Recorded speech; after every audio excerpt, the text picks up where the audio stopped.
the goal in building wealth isn't just making money, it's how much you keep.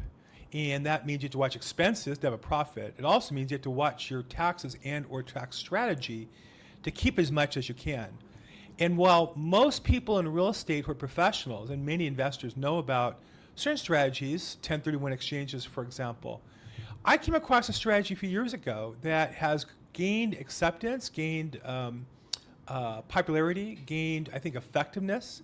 And one of the practitioners I met in person a couple years ago, who's explained this to us in the past, Lyndon Grey, is back with us today to talk about the Delaware Statutory Trust Program. Lyndon, thanks for coming back and joining us. Thanks for having me. Appreciate it. So just explain kind of a high-level overview. What is the Delaware Statutory Touch, or DST? What is it, and kind of how does it kind of fit into the IRS revenue codes? Indeed. So just to step back a little bit, I think the reason it's gaining popularity and credibility is because when people do their deep dive, they realize it is in the IRS code. It's there for in the public domain. However, the average person doesn't really seek that information out on their own, and a lot of CPAs and so on might not even know it's available. So when they see the facts that it's there in public record IRS code, it gives them a level of comfort.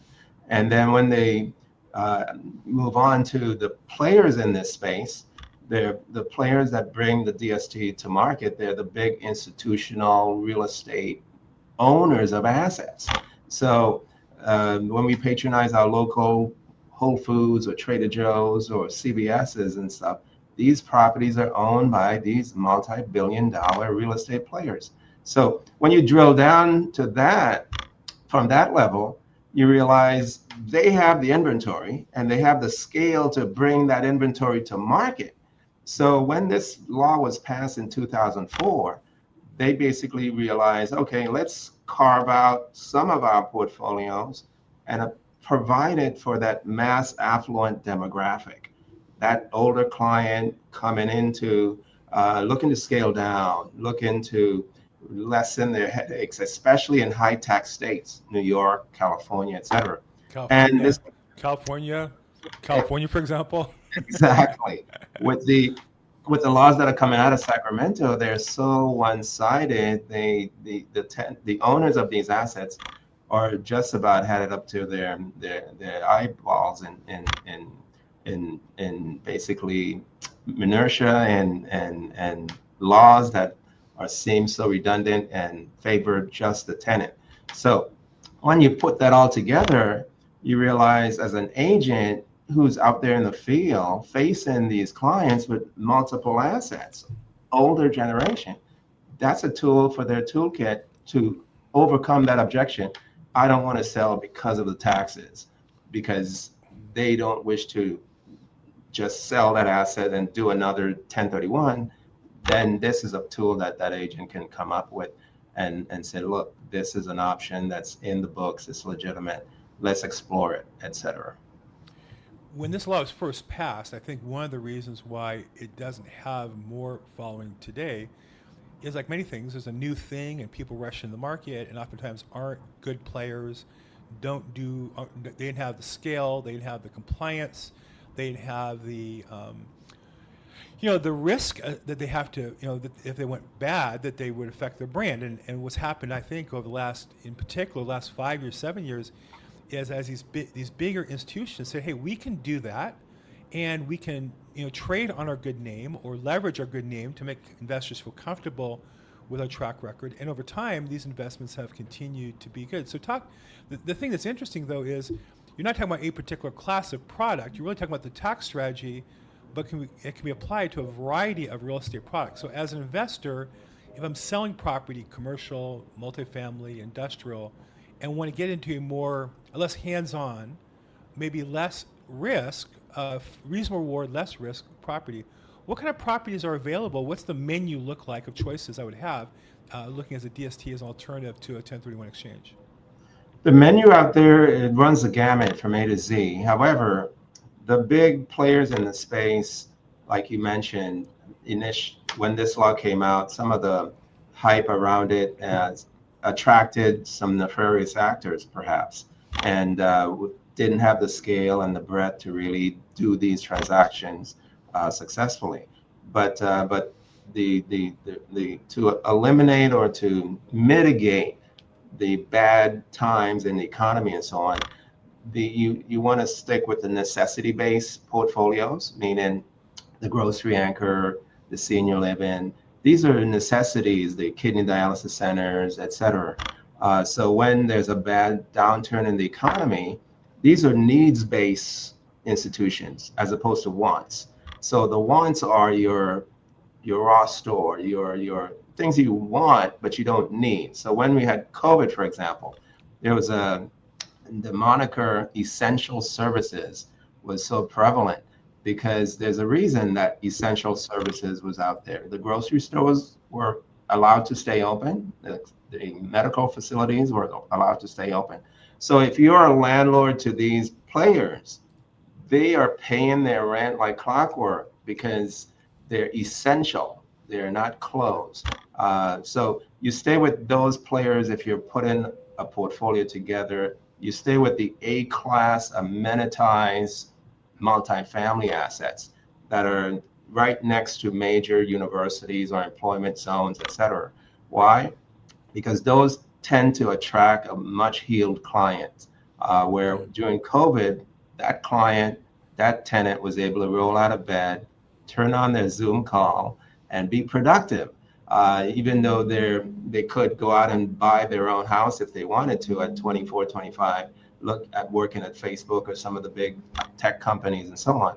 But they choose to be in an amenitized facility with rooftop pool, dog park, et cetera, and pay their rent when COVID happened. So that's where you want to definitely stick into that needs-based category, and don't be seduced by some new player coming out with a 6.5% yield when we all know the market doesn't really bear that. So they do a lot of financial engineering and take monies from reserves to pump that yield up. And then when pressure comes on them in terms of the economy, they can't support that yield, et cetera. They run into some hardship. So the Inlands of the world, the JLLs of the world, the Aries of the world, the Hines, those are major multi-billion-dollar asset players. $500 million of real estate for Aries and JLL and these guys. So that's how you try to mitigate the downturn. So I believe it's a, there's a whole wide variety of products available, from multifamily, industrial, commercial, retail. I think I saw one that was one of these power centers for computer, data centers. Well, yeah, the data centers, yes. And, Yeah, and so again, these are big players who do things correctly. This isn't like your cousin and your uncle trying to raise some money for investment. These are multi-billion-dollar, probably multi-tens of billions of dollars institutions that do these things regularly. And so when they go into a market, the one I saw was like right next to, I think, University of Arizona, where you have university, you have businesses growing, you have companies relocating. It wasn't just anywhere; it was a place. There's a strategy behind it. It was an A level with some contracts ahead of time type of business. So, are all those types of products available to an investor to choose from? indeed, they might not be all available at the same time. Because the DST market, it's not like buying shares of Apple or Amazon on in your brokerage account. Those are always available when the markets are open. The DST market is a finite dollar amount of equity for any one deal. So an Amazon distribution facility might be a $200 million transaction. However, once that equity comes in from clients that are in escrow and so on, and they meet that $200 million number, then that deal is closed. So someone who wants that Amazon deal, it might not be available at the time they wish to have it. However, there's always another industrial type asset, might be FedEx distribution facility, et cetera, or the small bay industrials. So it's no coincidence in that small bay space when we call up because we need a new tire tomorrow, we woke up and saw that our tire on our car was flat. You call Pep Boys or you call Tire Rack or whatever, oh, I need this tire, that tire. Oh, we can have it here by 3 a.m. What do you Isn't it do? interesting how that Where do you think changed? that tire comes from? It's that small bay industrial where they're an hour or 2 hours away, like Yeah. in this instance, maybe Riverside County, where they warehouse all of that stuff and they truck it in based on that particular zip code, everyone calling for those products, a new battery, a tire, etc. And bam, they call you at 2 p.m. and say, yeah, that tire is here now that you called us in the morning for. It's here. Bring your car in. We'll put that tire on, etc. That small base space is very strategic in terms of getting product to the end user. And so they basically are big players in the DST world as well. But yeah, they're not always available on any given day. Right. But on, when a transaction comes to market, someone is in escrow, at least 3 or 4 portfolios can be utilized to fill that client's need. It's funny you say that about the tires in particular because that was my experience. When I was younger, you go to a store and they had what they had, and if you need a certain size, certain type, they would have one or two or three choices, and they would tell you how good those one or two or three choices were. Nowadays, we go to a Goodyear store, and oftentimes they recommend a tire that's not a Goodyear product. They don't really care. There's a business behind all that. And it always available the next day, or from in the morning, the end of the day. It's always available within about a half a day's time, depending on when I take it there. So Mhm. now you say that this is really kind of building the backbone and the network wiring of the economy, and so people have a chance to participate in that. So give me an idea. Because I know for me personally as a real estate agent, typically the candidate that I present these things to is selling a multifamily or a property that's been their family, industrial, commercial, a couple $1 million, where they have some comfort because they've had this asset. Let's say multifamily. They know multifamily. They either have a management company or they've managed it themselves. They know that product. They know that area. They may or may not want to stay in the area. If you're in Los Angeles, you may be fine with it. You may not be fine with it. And the DST presents an alternative as well as a way to diversify. Talk a little bit about what's the minimum investment typically on these investments, and talk about the opportunity, or do you recommend diversification amongst a number of them for somebody who's new to this? Indeed. So the minimum is very reasonable, 100,000 to any one portfolio. And if you're in Los Angeles and you're selling, even your doghouse is worth a couple 100,000, just being facetious. But Probably certainly, is. Probably is. exactly. But certainly someone selling a duplex around town, easily anywhere from 6 to 1 million, 600,000 to 1 million, etc. So 100,000 is the minimum, and they certainly can diversify. And the DST world, you won't find them owning multifamily assets here in Los Angeles or California in general. Why? Because as we said earlier, it's an anti-landlord state. So you're not trying to pick up assets here and be bothered with state regulatory requirements and all that. They're buying property in the Tennessees, in the South, in Denver, in Arizona, Las Vegas, things like that.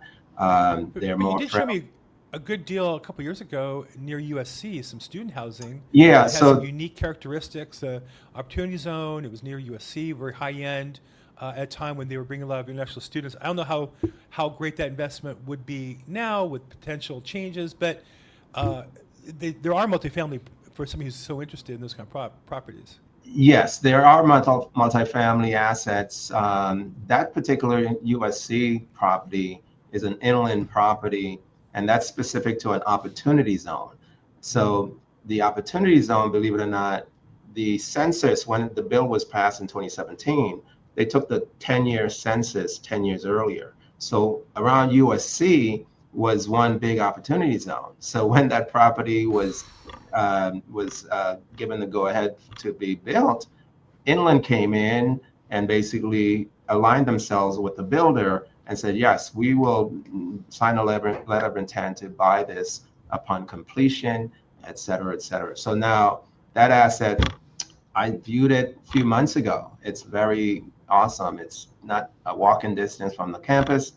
The bottom floor, they're going to put in a Buffalo Wild Wings, has a rooftop hangout, pool, etc., bike racks and quiet rooms and all of that kind of stuff.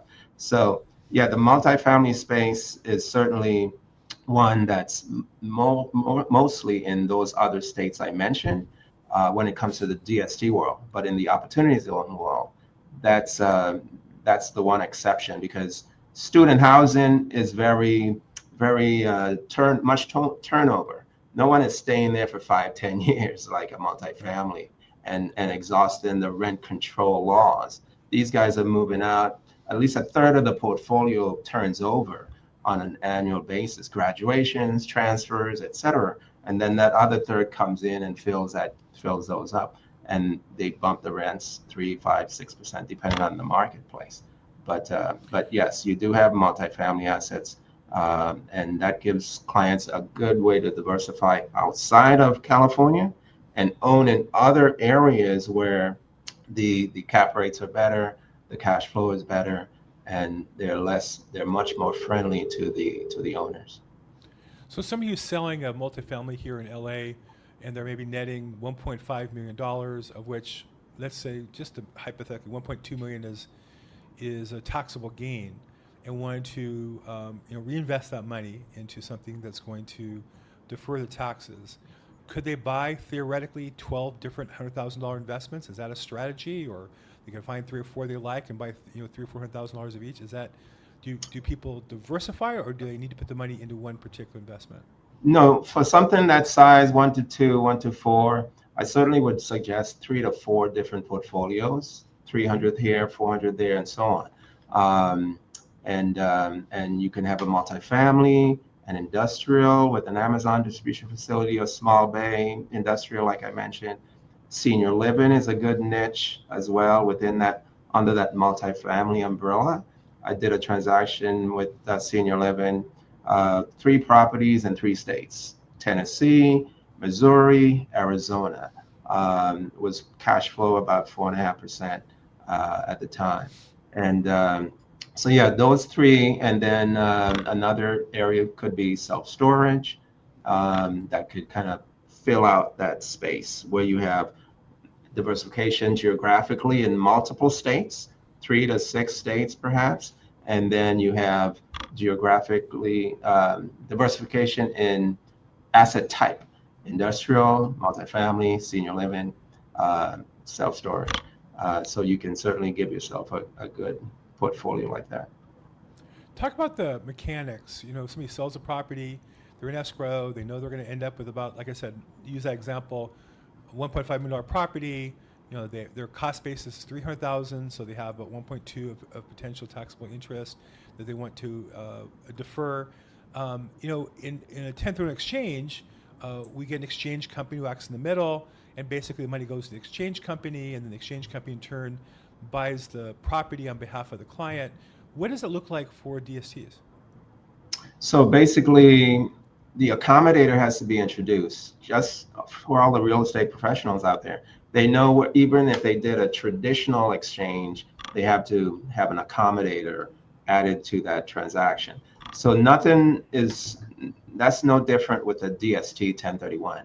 So if the clients and agents that I work with, once something is in escrow, I tell them that's a good time to call me. Um, just before escrow or once you're in escrow for sure. So then we can look over portfolios that are available at the time. And then we can perhaps even reserve a dollar amount of a particular portfolio that client might like. Because as they get closer to escrow closing, they will kind of jump ahead of the line, if you will, to secure that reservation. Um, so the monies have to go to the accommodator. And a lot of times the client is not aware of that. And so it's up to the agent and myself to certainly let them know an accommodator needs to be done. Because I've gotten a call or two in the past, and they're like, oh, yeah, I closed escrow the other day. I'd like to do a DST. And my question is, are you still in escrow? If you're out of escrow, it's a taxable event. You have to be in escrow to make that tax transfer deferred in perpetuity. So that's a very important piece of the puzzle. Once it's there, we look over the different portfolios, exchange emails, conversations, etc. And then once escrow closes, monies go to the accommodator, and then we complete the documents just like you're closing escrow on a traditional transaction. And then those documents then go back to the accommodator. The accommodator sends that information to the client saying, we're in receipt of this subscription agreement saying you would like 400,000 in this Amazon distribution facility DST. If this is what you wish, then please sign these documents so we can wire the funds to Inland, etc., and fill that order. And then they get a closing statement showing what they bought. They get a percentage ownership of that portfolio. They get the income starting out the next month that will hit their checking account like clockwork. They get a simple 1099 at the end of the year to take to their tax man or woman, and they can do the taxes on. And a couple of key points: they can use the tax person. They can use the pass-throughs on that portfolio, because a lot of times clients have exhausted all their mortgage or all the depreciation on the asset they're selling. So their tax deferral or tax pass-throughs are virtually non-existent. So when they go into a DST portfolio, you do ride the coattails of that leverage for your benefit. So if someone got 50,000 in income, they might declare taxes on 35,000 because of mortgage interest deduction and other write-offs that come with that portfolio. So, the hardest part of a 1031 exchange for the client, I once heard Grant Cardone, I think he's the only person I ever heard with the courage to say this. He said he does not do 1031 exchanges because it never worked out well for him. And he said that, and I remember thinking, gosh, he's so right.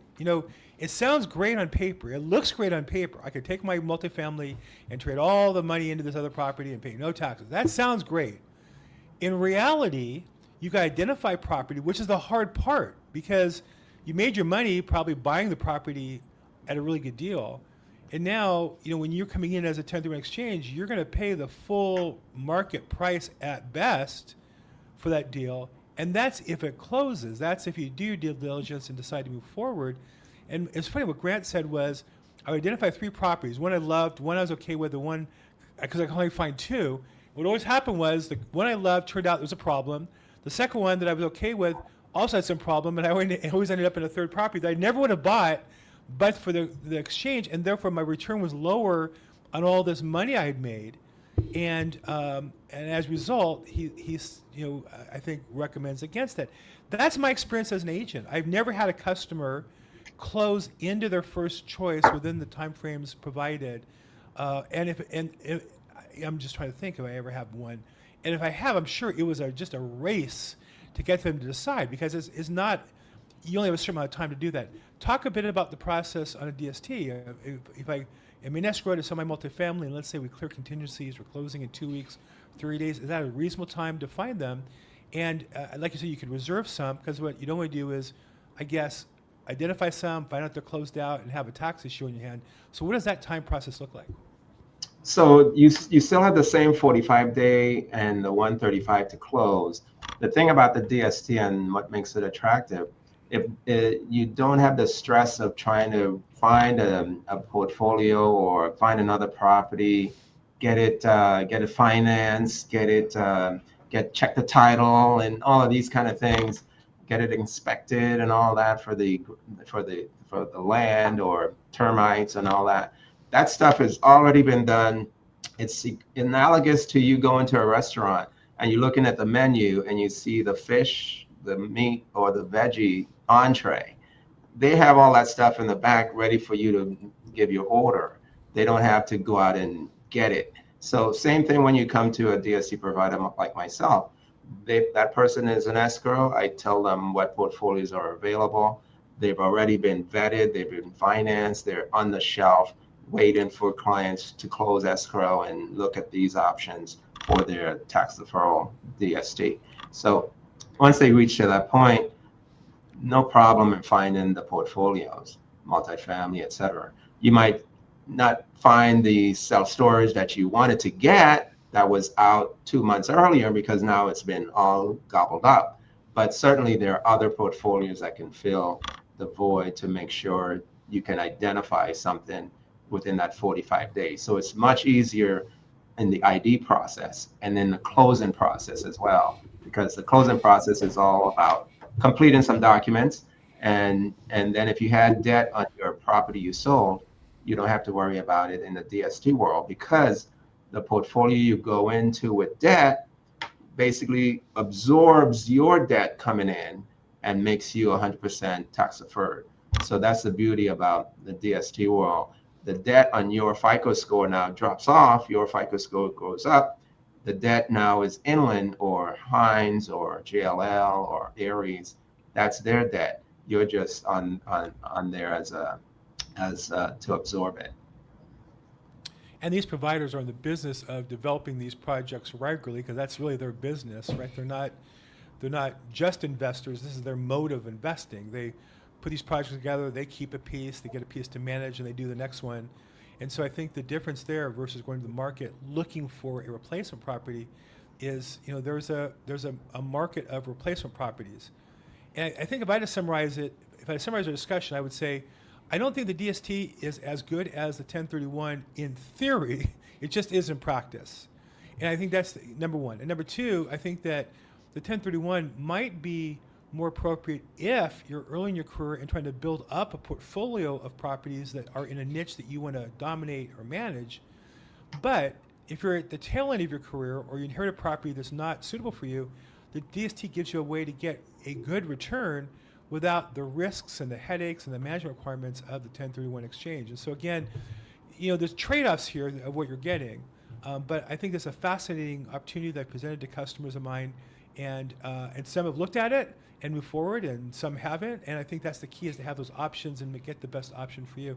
Linda, I know you're available to help people who are considering getting in this field. I want to put your information on the screen. Also, I know you're very active on LinkedIn. Is that the best way to reach you, either LinkedIn or down below we have your phone number? Yeah, the phone number, LinkedIn, either one is fine.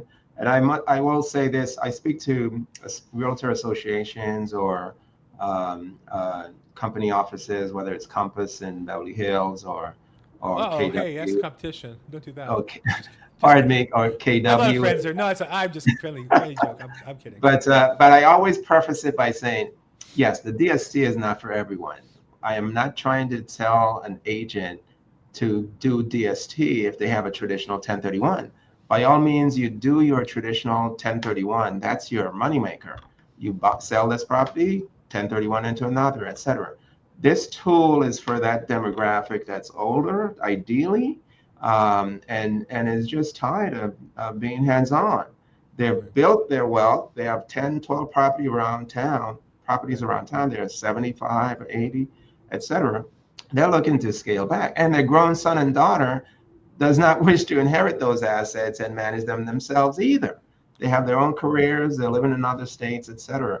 This is a good estate planning tool, additionally, to manage that pass on of assets to the next generation, where they get the passive income and so forth.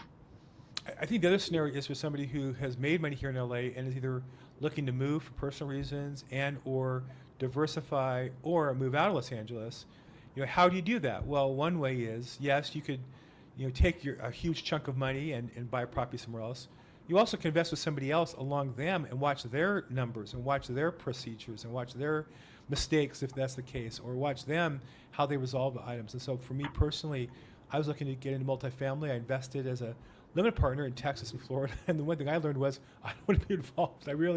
It's just too much for me. And it's not true for everybody. It's true for me. But I think that this is a way that if somebody wanted to say, hey, I built my life fortune here in LA. I have 10 projects, one's selling. Well, why not move one and buy a new one in Nevada or Tennessee or North Carolina or someplace else that you think is a good market, and let somebody else do the heavy lifting while you learn that market. And that's really where the DSTs, I think, offer some tremendous opportunities to consider. So Lyndon, again, thank you. For those who want to reach him, again, his contact information will be in the description below. Phone number 310-283-4147. Lyndon, I said this before we started. I always learn when I talk to you. I really appreciate your education first approach. I try to do the same. Thank you so much for being a service to the people watching my podcast. I really appreciate it. My pleasure. And thanks for having me, and have a great rest of the week. Thanks so much. And for the rest of you, this is Estate Planning Weekly. We get together every week. Normally with attorneys talking about the strategies of estate planning, but I do think that DSTs are an important a resource that are really underutilized in our market. And so hopefully this was helpful to you today. If you want to continue the conversation, you can go to our Facebook group, the Estate Planning Podcast, and you can look for referrals there or ask questions there and get them asked. I'm at Bill Gross. I'm at Bill Gross Probate on social media. If I can help in any way, please reach out. If you like this, please like it, subscribe, ask questions, put in the chat maybe where city you're from. As always, make today your best day ever. Thanks so much.